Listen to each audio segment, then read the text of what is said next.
할머니는 이렇게 말씀하시곤 했습니다. 절약은 궁핍하게 사는 것이 아니라 작은 것을 유용한 것으로 바꿀 줄 아는 것이다. 힘든 시절 동안 할머니는 겉보기에는 간단하지만 매우 영리한 수십 가지 요령을 익히셨고 그것들은 온 가족이 부족함을 이겨내는데 도움이 되었습니다. 이러한 요령들은 돈을 절약할 뿐만 아니라 삶을 더 견딜 만하게 만들었습니다.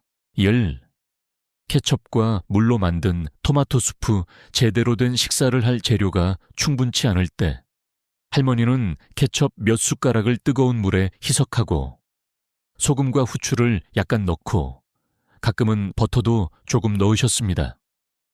그렇게 해서 따뜻한 토마토 수프 한 그릇이 준비되었습니다. 고급 요리는 아니었지만 허기를 달래고 보살핌을 받는 느낌을 주기에 충분했습니다. 할머니는 웃으며 말씀하시곤 했습니다. 조금만 창의력을 발휘하면 절대 굶주리지 않을 거야. 집에서 만든 파리끈근이 할머니는 시장에서 파리끈근이를 사는 대신 지풀 종이에 당밀이나 달콤한 시럽을 섞어 바르는 방식으로 직접 만드셨습니다. 부엌 현관에 걸어두면 몇 시간 안에 파리들이 잡혔습니다. 간단하고 저렴하며 시판되는 많은 제품보다 훨씬 효과적이었습니다. 할머니는 부엌을 깨끗하게 유지하는 것이 온 집안의 건강을 돌보는 것이며 파리끈근이 한 장으로 그것을 이룰 수 있다고 말씀하셨습니다. 감자 껍질을 불쏘시개로 겨울에는 할머니가 감자 껍질을 절대 버리지 않으셨습니다. 그것들을 말린 다음 불을 붙이는 불쏘시개로 사용하셨습니다. 껍질이 타면서 은은한 향을 내뿜었고 마른 나뭇가지보다 불이 빨리 붙고 더 오래 지속되었습니다. 할머니에게는 쓰레기처럼 보이는 것이 실제로는 귀한 연료였고 장작을 절약하고 온 가족을 따뜻하게 하는데 도움이 되었습니다. 전기 절약을 위해 여러 가지를 한 번에 굽기. 할머니는 한 가지 음식만 굽기 위해 오븐을 켜지 않으셨습니다. 능숙하게 빵 트레이, 채소 트레이, 심지어 작은 케이크까지 오븐의 다른 칸에 배열하여 준비하셨습니다. 소비되는 에너지는 최대한 활용해야 해 라고 말씀하시곤 했습니다. 이 습관은 정이나 숯을 절약할 뿐만 아니라 음식을 더욱 다양하게 만들었습니다. 오븐을 한번 켜는 것만으로 온 가족이 따뜻한 빵, 구운 채소, 그리고 디저트를 즐길 수 있었습니다. 그것은 모든 작은 세부 사항에 대한 영리한 계획이었고 부족함 없이 절약하며 사는 습관이었습니다. 채소 껍질을 바삭한 간식으로 변신시키기. 할머니는 당근, 호박, 무 껍질을 버리는 대신 보관했습니다. 그것들을 씻고 물기를 빼고 소금과 기름을 약간 뿌린 다음 노릇하고 바삭해질 때까지 구웠습니다. 많은 사람이 쓰레기라고 생각하는 것이 섬유질이 풍부하고 맛있고 영양가 있는 간식이 되었습니다. 집안 아이들은 그것을 간식으로 먹는 것을 좋아했고 어른들은 아무것도 낭비되지 않아 실용적이라고 생각했습니다. 할머니는 이렇게 말씀하시곤 했습니다. 인생의 모든 것에는 가치가 있어. 그것을 볼 줄만 알면 돼. 볶은 쌀로 만든 커피 대용품 커피가 부족하던 시절 할머니는 흰쌀을 갈색이 되고 향이 날 때까지 볶으셨습니다. 그런 다음 끓는 물에 섞고 걸러내면 온 집안이 커피와 똑같은 냄새로 가득 찼습니다. 이 음료는 카페인은 없었지만 속을 따뜻하게 하고 피로를 푸는데 도움이 되었으며 위안을 주었습니다. 할머니에게 이것은 단지 절약하는 요령이 아니라 때로는 삶의 맛을 즐기기 위해 모든 것을 가질 필요는 없다는 증거이기도 했습니다. 7. 부기와 통증 완화에 양배추 잎이 집안 식구 중 누군가가 발이 붓거나 발목을 삐었을 때 할머니는 서둘러 약을 찾지 않고 정원으로 달려가 양배추 잎을 몇 장 따오셨습니다. 그것들을 부드럽게 두드려 부드럽게 만든 다음 부어오른 부위에 직접 대셨습니다.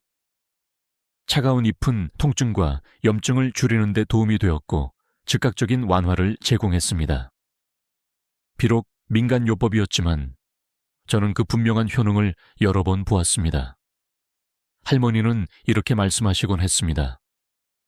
자연은 항상 치유하는 방법을 가지고 있어 찾을 줄만 알면 돼. 그리고 실제로 단순한 잎이 하나가 귀중한 약이 될 수 있었습니다. 8. 개미를 쫓는 오이 껍질 개미들이 부엌을 침범할 때마다 할머니는 전혀 걱정하지 않으셨습니다. 오이 껍질을 집어 개미들이 다니는 길을 따라 놓으셨습니다. 얼마 지나지 않아 개미들은 껍질의 강한 냄새를 견디지 못하고 물러났습니다. 할머니는 쓰레기처럼 보이는 것을 활용하여 화학 물질 없이 문제를 해결하셨습니다. 할머니는 이렇게 말씀하셨습니다. 가장 간단한 방법이 때로는 가장 안전한 방법이야. 덕분에 부엌은 살충제 단 한 푼도 쓰지 않고도 항상 깨끗하고 안전했습니다. 휴휴, 집에서 사과 식초 만들기 많은 사람이 버리던 너무 익거나 약간 상한 사과도 할머니는 식초를 만들기 위해 모으셨습니다. 사과를 작게 자르고 약간의 설탕을 넣은 물에 담아 잘 덮은 다음 자연적으로 발효시키셨습니다. 몇 주 후 투명하고 약간 신 액체가 요리나 청소에 사용할 준비가 되었습니다. 이 사과 식초는 구매 비용을 절약할 뿐만 아니라 안전하고 풍부한 자연의 맛을 가지고 있었습니다. 할머니는 웃으며 말씀하시곤 했습니다. 조금 상한 사과도 어떻게 다루느냐에 따라 귀한 것이 될 수 있어. 10. 은세척의 옥수수 전분 은수저나 은반지가 어두워질 때 할머니는 비싼 세척제를 필요로 하지 않으셨습니다.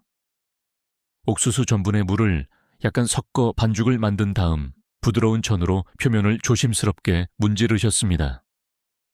단 몇 분 만에 흐릿한 층이 사라지고 은빛 광채가 남았습니다.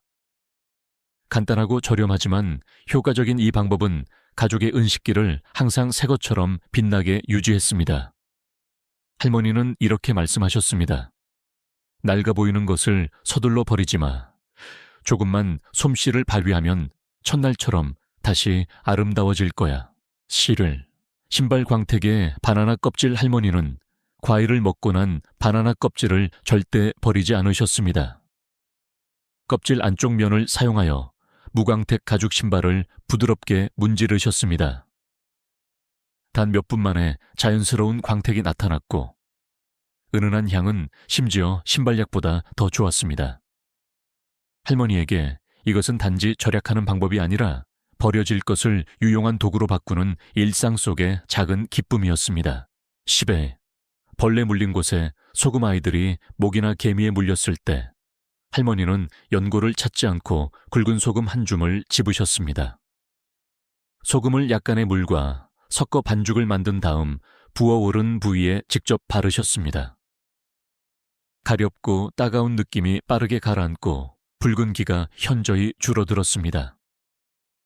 할머니는 소금은 부엌에 항상 있었고 항균성이 있으며 저렴하고 해롭지 않다고 말씀하셨습니다. 할머니에게는 작은 소금 알갱이가 필요할 때 안전한 약이 될 수 있었습니다. 13. 냉장고 탈취의 베이킹소다 할머니는 냉장고의 악취를 전혀 걱정하지 않으셨습니다. 작은 그릇에 베이킹소다를 담아 한쪽 구석에 두셨습니다. 많은 사람이 베이킹에만 사용된다고 생각하는 이 하얀 가루는 냄새를 놀랍도록 흡수하여 음식을 항상 신선하게 유지했습니다. 한 달에 한 번씩 교체하셨고 이것을 없어서는 안 될 습관으로 여기셨습니다.